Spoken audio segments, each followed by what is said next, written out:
ആകാശവാണി. നമസ്കാരം. പ്രാദേശിക വാർത്തകൾ വായിക്കുന്നത് വിജേഷ്.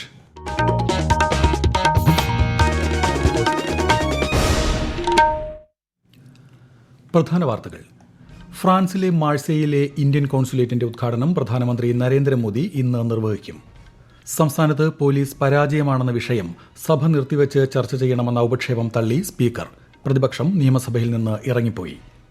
ബജറ്റിൽ പ്രഖ്യാപിച്ച കെ ഹോം പദ്ധതി സംസ്ഥാനത്തെ വിനോദസഞ്ചാര മേഖലയ്ക്ക് ഉണർവേകുമെന്ന് മന്ത്രി PA മുഹമ്മദ് റിയാസ്. 1.5 ലക്ഷം മുൻഗണനാ റേഷൻ കാർഡുകളുടെ വിതരണോദ്ഘാടനം മുഖ്യമന്ത്രി പിണറായി വിജയൻ ഇന്ന് തിരുവനന്തപുരത്ത് നിർവഹിക്കും. വയനാട്ടിൽ കാട്ടാന ആക്രമണത്തിൽ യുവാവ് കൊല്ലപ്പെട്ടു. സംസ്ഥാനത്തെ വന്യജീവി ആക്രമണം ചർച്ച ചെയ്യാൻ ഇന്ന് ഉന്നതതല യോഗം. വാർത്തകൾ വിശദമായി. ദ്വിരാഷ്ട്ര സന്ദർശനം തുടരുന്ന പ്രധാനമന്ത്രി നരേന്ദ്രമോദി ഇന്ന് ഫ്രാൻസിലെ മാഴ്സേയിൽ ആദ്യ ഇന്ത്യൻ കോൺസുലേറ്റിന്റെ ഉദ്ഘാടനം നിർവഹിക്കും. മാഴ്സേയിൽ വിവിധ പരിപാടികളിലും ശ്രീ മോദി ഫ്രഞ്ച് പ്രസിഡന്റിനൊപ്പം പങ്കെടുക്കും. ഇന്നലെ ഇരുവരും പാരീസിൽ 14ാമത് ഇന്ത്യ ഫ്രാൻസ് CEO ഫോറത്തെ അഭിസംബോധന ചെയ്തു. ഫ്രാൻസ് സന്ദർശനം പൂർത്തിയാക്കിയ ശേഷം പ്രധാനമന്ത്രി ഇന്ന് US യാത്ര തിരിക്കും. നിയമസഭയിൽ ബജറ്റിന്മേലുള്ള പൊതുചർച്ചയ്ക്ക് ധനമന്ത്രി KN ബാലഗോപാൽ ഇന്ന് മറുപടി നൽകും. അതിനിടെ പാലക്കാട് ഇരട്ടക്കൊലപാതകം ഉൾപ്പെടെ സംസ്ഥാനത്ത് കുറ്റകൃത്യങ്ങൾ തടയുന്നതിൽ പോലീസ് പരാജയപ്പെട്ടെന്ന വിഷയം സഭ നിർത്തിവെച്ച് ചർച്ച ചെയ്യണമെന്ന ഉപക്ഷേപം സ്പീക്കർ തള്ളിയതിൽ പ്രതിഷേധിച്ച് പ്രതിപക്ഷം സഭയിൽ നിന്ന് ഇറങ്ങിപ്പോയി. പ്രതിപക്ഷത്ത് നിന്ന് N ഷംസുദ്ദീൻ ആണ് ഉപക്ഷേപത്തിന് നോട്ടീസ് നൽകിയത്. പോലീസിന്റെ വീഴ്ച തടയാൻ സർക്കാരിന് സാധിക്കുന്നില്ലെന്ന് അദ്ദേഹം ആരോപിച്ചു. ക്രിമിനൽ ബന്ധമുള്ള പോലീസുകാർ സംസ്ഥാനത്ത് കൂടി വരുന്നതായി പ്രതിപക്ഷ നേതാവ് VD സതീശനും പറഞ്ഞു. പോലീസിന് വീഴ്ച പറ്റിയ സന്ദർഭങ്ങളിൽ സർക്കാർ കർശന നടപടി സ്വീകരിച്ചിട്ടുണ്ടെന്ന് മുഖ്യമന്ത്രി മറുപടി നൽകി. തെറ്റിനെ ന്യായീകരിക്കുന്നില്ലെന്നും പോലീസ് സേനയെ മുഴുവൻ കുറ്റപ്പെടുത്തുന്നത് ശരിയല്ലെന്നും മുഖ്യമന്ത്രി പറഞ്ഞു. കുറ്റം ആര് ചെയ്താലും അവർക്കെതിരെ കർക്കശമായ നടപടികൾ സ്വീകരിക്കുന്ന പോലീസിനെയാണല്ലോ കേരളത്തിൽ കാണാൻ കഴിയുന്നത്. ഒരുപാട് നന്മകൾ ചെയ്യാൻ കഴിയുന്നുണ്ട്, ഫലപ്രദമായി പ്രവർത്തിക്കാനും കഴിയുന്നുണ്ട്. വീഴ്ചകൾ ചിലത് സംഭവിക്കുന്നുവെന്നത് അത് ഗൗരവമായി കണ്ട് ഈ നന്മകളും നല്ല കാര്യങ്ങളും ചെയ്യുന്നു എന്നതിൻ്റെ മേലെ ആരെങ്കിലും ഒരാൾ വീഴ്ച കാണിച്ചാൽ, ഏതെങ്കിലും ഒരു പോലീസിന്റെ ഭാഗത്തുനിന്ന് വീഴ്ച വന്നാൽ അത് മറച്ചുവെക്കാനോ അതിനെ ഇല്ലാതാക്കാനോ ഉള്ള നടപടിയല്ല ഗവൺമെന്റ് സ്വീകരിക്കുന്നത്. അത്തരം കാര്യങ്ങളിൽ കർക്കശമായ നടപടി സ്വീകരിക്കും. എന്നാൽ നിയമപരമായി നടക്കുന്ന എല്ലാ കാര്യങ്ങൾക്കും സർവ്വവിധ പിന്തുണയും നൽകുകയും ചെയ്യും. മുഖ്യമന്ത്രിയുടെ മറുപടിയുടെ അടിസ്ഥാനത്തിൽ സ്പീക്കർ ഉപക്ഷേപത്തിന് അനുമതി നിഷേധിക്കുകയായിരുന്നു. സംസ്ഥാനത്തെ നിലവിലെ സാമ്പത്തിക സ്ഥിതി കണക്കിലെടുത്ത് ക്ഷേമനിധി ബോർഡ് അംഗങ്ങളുടെ പെൻഷൻ ഉൾപ്പെടെയുള്ള ആനുകൂല്യങ്ങൾ ഉടൻ വർദ്ധിപ്പിക്കാൻ സാധിക്കില്ലെന്ന് മന്ത്രി V ശിവൻകുട്ടി. എല്ലാ ബോർഡുകളെയും ഒരു കുടക്കീഴിൽ കൊണ്ടുവരാൻ നടപ്പാക്കിയ AIS സംവിധാനത്തിലൂടെ അംഗത്വം പുതുക്കാനുള്ള നടപടി പുരോഗമിക്കുകയാണെന്നും മന്ത്രി നിയമസഭയിൽ വ്യക്തമാക്കി. ബജറ്റിൽ പ്രഖ്യാപിച്ച കെ ഹോം പദ്ധതി സംസ്ഥാനത്തെ വിനോദസഞ്ചാര മേഖലയ്ക്ക് ഉണർവേകുമെന്ന് മന്ത്രി PA മുഹമ്മദ് റിയാസ്. ആദ്യഘട്ടം കുമരകം, ഫോർട്ട് കൊച്ചി, കോവളം, മൂന്നാർ എന്നിവിടങ്ങളിൽ നടപ്പാക്കുമെന്ന് മന്ത്രി പറഞ്ഞു.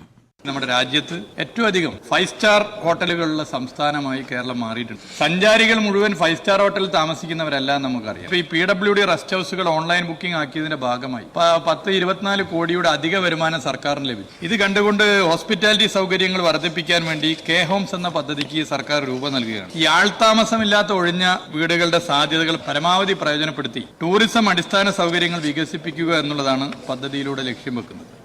ഡാമുകൾ കേന്ദ്രീകരിച്ച് സീപ്ലെയിൻ പദ്ധതി നടപ്പാക്കുന്നത് ഗുണം ചെയ്യുമെന്നും സഞ്ചാരികളുടെ ഇൻഷുറൻസ് പരിരക്ഷ നിലവിൽ ഹെലികോപ്റ്റർ സേവനദാതാക്കളുടെ പരിധിയിലാണെന്നും മന്ത്രി മുഹമ്മദ് റിയാസ് വ്യക്തമാക്കി. കോഴിക്കോട് വിമാനത്താവള വികസനത്തിനായി 436 ഏക്കർ ഭൂമി ഏറ്റെടുക്കുന്നതിനുള്ള മാസ്റ്റർ പ്ലാൻ തയ്യാറായിട്ടുണ്ടെന്ന് മുഖ്യമന്ത്രി നിയമസഭയെ അറിയിച്ചു. ഭൂമി ഏറ്റെടുക്കലിൽ തുടർ നടപടി സ്വീകരിക്കുന്നതിന് എയർപോർട്ട് ഡയറക്ടർക്ക് കത്ത് നൽകിയതായും മുഖ്യമന്ത്രി വ്യക്തമാക്കി.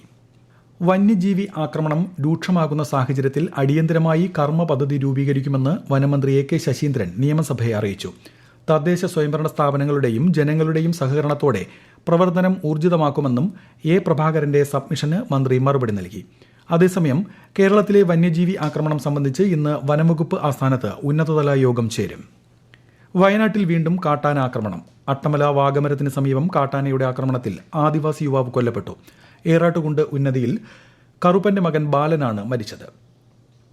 സംസ്ഥാനത്തെ 50,000 മുൻഗണനാ റേഷൻ കാർഡുകളുടെ വിതരണോദ്ഘാടനം മുഖ്യമന്ത്രി പിണറായി വിജയൻ ഇന്ന് തിരുവനന്തപുരത്ത് നിർവഹിക്കും. 63,861 അപേക്ഷകരിൽ ആദ്യ 50,000 പേർക്കാണ് ഇപ്പോൾ മുൻഗണനാ കാർഡുകൾ നൽകുന്നതെന്ന് മന്ത്രി GR അനിൽ പറഞ്ഞു. ശേഷിക്കുന്ന അപേക്ഷകർക്ക് ഒഴിവ് വരുന്ന മുറയ്ക്ക് കാർഡുകൾ വിതരണം ചെയ്യുമെന്നും മന്ത്രി അറിയിച്ചു. ഈ വാർത്തകൾ ആകാശവാണിയിൽ നിന്ന്. ആകാശവാണി വാർത്തകളും വാർത്താ അധിഷ്ഠിത പരിപാടികളും all India radio news Thiruvananthapuram YouTube ചാനലിലും @all India radio news Thiruvananthapuram Facebook പേജിലും AIR _ തിരുവനന്തപുരം ഇൻസ്റ്റഗ്രാം അക്കൌണ്ടിലും @AIR News _ TVM X ഹാൻഡിലും ലഭ്യമാണ്. തീരസംരക്ഷണ സേനയുടെ 49ാമത് സ്ഥാപക ദിനത്തോടനുബന്ധിച്ച് വിഴിഞ്ഞത്ത് കടലിൽ ഒരു ദിനം പരിപാടി സംഘടിപ്പിച്ചു. ആന്റി പൈറസി ആൻഡ് ബോർഡിംഗ്, ഡോർണിയൻ വിമാനത്തിന്റെ പരിശീലന പറക്കൽ, വെടിവയ്പ് തുടങ്ങിയ കോസ്റ്റ് ഗാർഡിന്റെ പ്രവർത്തനങ്ങൾ പ്രദർശിപ്പിച്ചു. കോസ്റ്റ് ഗാർഡ് വിഴിഞ്ഞം station commandant Sreekumar, assistant commandant Girish Kumar, മാധ്യമപ്രവർത്തകർ തുടങ്ങിയവർ പങ്കെടുത്തു. കുംഭമാസ പൂജയ്ക്കായി ശബരിമല ക്ഷേത്രനട ഇന്ന് വൈകുന്നേരം 5-ന് തുറക്കും. കുംഭം 1 നാളെ മുതൽ 17 വരെ പൂജകളും അഭിഷേകവും നടക്കും. വെർച്വൽ ക്യൂ വഴിയും സ്പോട്ട് ബുക്കിംഗ് നടത്തിയും തീർത്ഥാടകർക്ക് ദർശനം നടത്താം. പമ്പയിൽ ജലനിരപ്പ് ക്രമീകരിക്കുന്നതിന് ഇന്നു മുതൽ 17 വരെ കുള്ളാർ ഡാമിൽ നിന്ന് ജലം തുറന്നുവിടുന്നതിനാൽ ജനങ്ങൾ ജാഗ്രത പാലിക്കണം.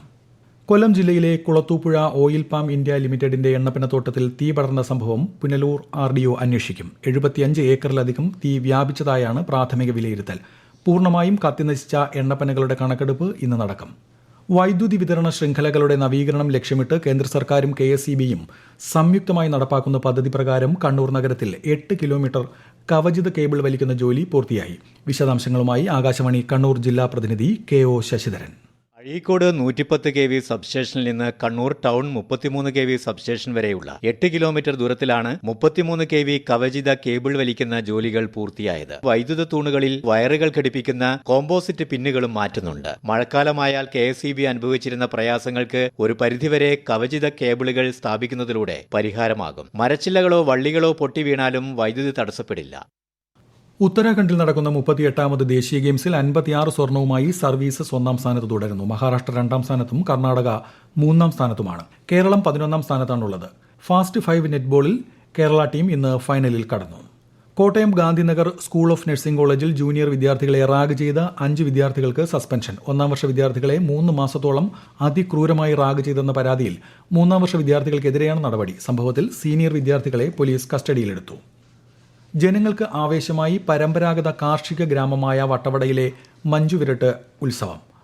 കൃഷി ഇറക്കുന്നതിന് നിലം ഒരുക്കുന്നത് മുതൽ വിളവെടുക്കുന്നതുവരെ കർഷകർക്ക് സഹായകമാകുന്ന കാളകളെ ഉപയോഗിച്ച് നടത്തുന്ന ഉത്സവമാണ് മഞ്ജുവിരട്ട് എന്ന ജല്ലിക്കെട്ട് ഉത്സവം. ആകാശവാണി ഇടുക്കി ജില്ലാ പ്രതിനിധി രതീഷ് കൃഷ്ണ തയ്യാറാക്കിയ റിപ്പോർട്ട്. കേരളത്തിൽ ജല്ലിക്കെട്ട് നടക്കുന്ന ഏക സ്ഥലമാണ് വട്ടവട.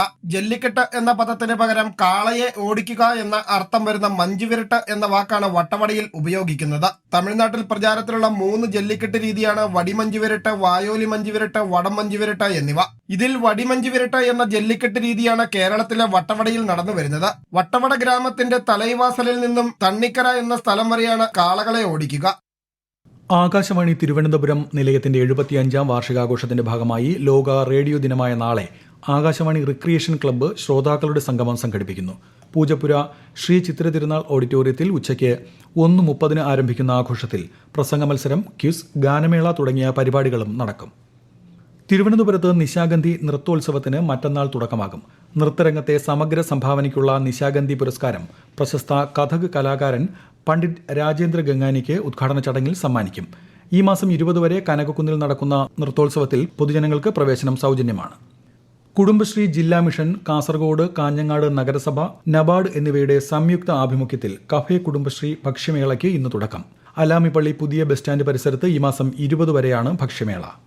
രാജ്യത്തെ ഓഹരി വിപണികളിൽ ഇന്നും ഇടിവ്. ബോംബെ ഓഹരി സൂചിക സെൻസെക്സ് 171 പോയിന്റ് ഇടിഞ്ഞ് 76,122-ലും ദേശീയ ഓഹരി സൂചിക നിഫ്റ്റി 29 പോയിന്റ് നഷ്ടത്തിൽ 23,048-ലും വ്യാപാരം തുടരുന്നു. സ്വർണ്ണവില കുറഞ്ഞു. പവന് 560 രൂപ കുറഞ്ഞ് 63,520 രൂപയും ഗ്രാമിന് 7,940 രൂപയുമാണ് ഇന്നത്തെ വില.